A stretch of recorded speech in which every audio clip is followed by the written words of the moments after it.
ये लीजिए आपका लंच। और हाँ, खाना टाइम से खा लेना। ठीक है, तुम भी टाइम से खाना खा लेना। और हाँ, पापा जी के लिए कुछ अच्छा सा बना लेना। ठीक है, मैं चलता हूँ और कोशिश करूंगा कि शाम को जल्दी आ जाऊं।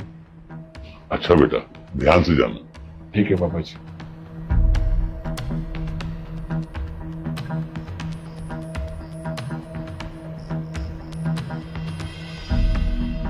बेटी, तेरी तबीयत तो ठीक है ना?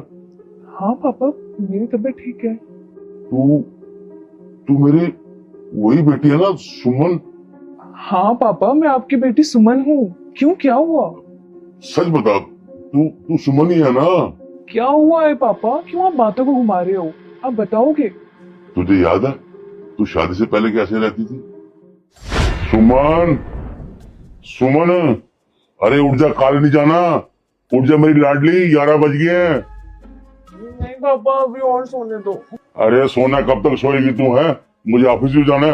उठ जा, चाय वाय पी ले। अरे उठ जा ना। 11 तो बज रहे हैं अभी। अच्छा सोना है ना तुझे, तो सो फिर। मुझे तो डर है जिस दिन तेरी शादी होगी ना, ससुराल में जाके मेरी नाक कटवाएगी तू। हाँ। पापा सुनो, मुझे कुछ पैसे चाहिए। पैसे? अरे बेटा, अभी परसों दिन में दिए थे पैसे खर्चने के लिए। क्या किया उन पैसों का? अब वो तो मैंने दोस्तों को पार्टी दे दी, इसलिए खर्च हो गए। अरे बेटा, बच्चे इतने पैसे नहीं खर्चते, समझी ना तू। अरे तो पापा, आप कमाते किस लिए हो? मेरे लिए तो कमाते हो। वैसे भी मैं आपकी इकलौती बेटी हूँ, मेरे लिए इतना भी नहीं कर सकते। अच्छा एक मिनट रुक जा, तू ना कोई काम भी नहीं करने देती मेरे को। रुक जा।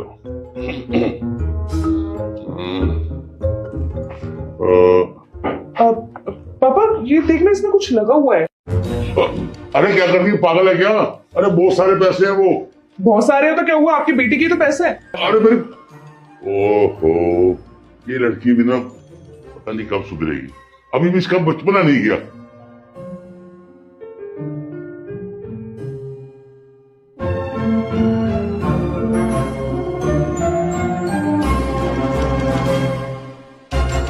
ये मेरी वही सुमन बेटी है जो 11 बजे तक सोकर नहीं उठती थी। है तुझे याद है, तुझे बेड पे ही चाय चाहिए होती थी, तुझे बेड पे ही नाश्ता चाहिए होता था, तुझे बेड पे ही सब कुछ चाहिए होता था। अगर मेड ना थोड़ी देर भी कर देती थी तो वो नाश्ता देने के लिए, तो तू सारे घर को ना सिर पे उठा लेती थी। और हम सारे डर जाते थे, ले भाई आज तो घर के बर्तन टूटे तो टूटे। और अब देख, अभी सुबह के 11 भी नहीं बजे हैं और तूने सारा काम कर लिया। और सुबह नहा धोकर मंदिर भी हुआ ही है? सास ससुर को नाश्ता भी दे दिया, उनको दवाई भी दे दी, दामाद जी को तैयार करवा कर उनको लंच देकर ऑफिस भी भेज दिया। और अभी 11 बजने हैं। मुझे तो बिल्कुल विश्वास ही नहीं हो रहा कि तू वही मेरी बेटी है। हाँ पापा, मैं आपकी वही बेटी हूँ, लेकिन शादी के बाद काफी बदलाव आए हैं मेरी जिंदगी में। लेकिन बेटी, ये बदलाव आया कैसे? देखिए पापा, शादी के बाद लड़की की जिंदगी बहुत अलग हो जाती है। वो लड़की पहले जैसी नहीं रहती। और हाँ, मैं मानती हूँ कि शादी से पहले मैं थोड़ी नटखट थी, बहुत शैतान थी। लेकिन मेरे ससुराल वालों ने मेरी गलती पर मुझे डांटने की बजाय, मुझे ताना मारने की बजाय, या फिर आप लोगों से शिकायत करने के बजाय मुझे समझाया है। मैं ये बात धीरे धीरे समझ गई कि जब जिम्मेदारी आती है तो समझदारी अपने आप आ जाती है। अब आप ही देखो ना, जब मैं मायके में थी तो वहां पे मुझे किसी चीज की टेंशन नहीं थी, क्योंकि वहां पे सारी चीजें संभालने के लिए आप लोग थे।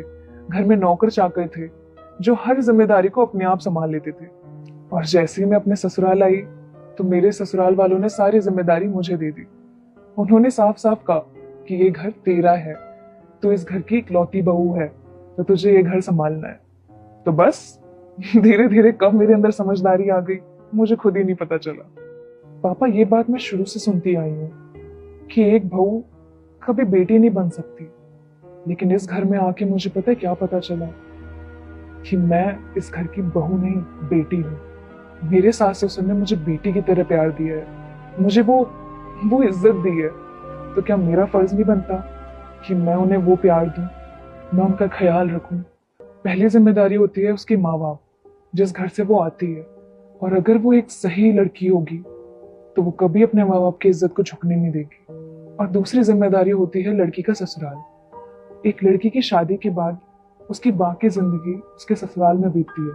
वो कहते हैं ना, लड़की का जन्म मायके से होता है लेकिन अर्थी ससुराल से होती है।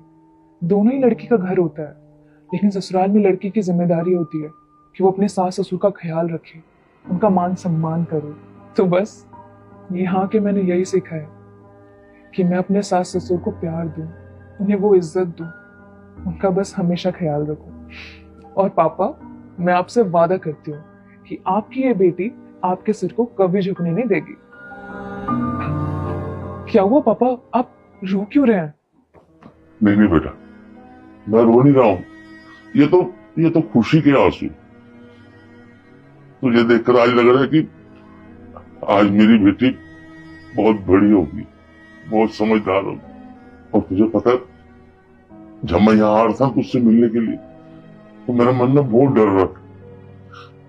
मैं ये सोचकर डर रहा था कि शायद मेरी बेटी के सास ससुर मुझसे तेरी शिकायत करेंगे कि घर का काम नहीं करती है, दिन भर सोई रहती है, सुबह लेट उठती है। लेकिन बेटा तूने ना अपने बाप की इज्जत रखी। और बेटा तूने तो इस घर को स्वर्ग बना दिया। मुझे ये देखकर ना बहुत खुशी हो रही कि तू मेरी वही पहले वाली बेटी है। शादी से पहले तू कितनी नटखट थी, कितनी शैतान थी।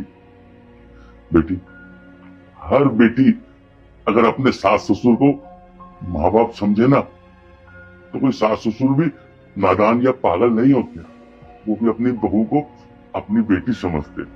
शाबाश बेटी, शाबाश। तूने आज अपने माँ बाप का नाम रोशन कर दिया बेटी। मुझे बहुत फख्र है कि तू मेरी बेटी है। पापा, आप ये रोना बंद करिए। और हाँ, आपको क्या लग रहा था कि मैं 15 से 20 दिन में वापस अपने घर आ जाऊंगी? नहीं बेटा, ऐसा नहीं लगता अब मेरे को। नहीं पापा, अब आपकी बेटी 10-15 दिन के लिए आपके घर आ रही है आपको परेशान करने।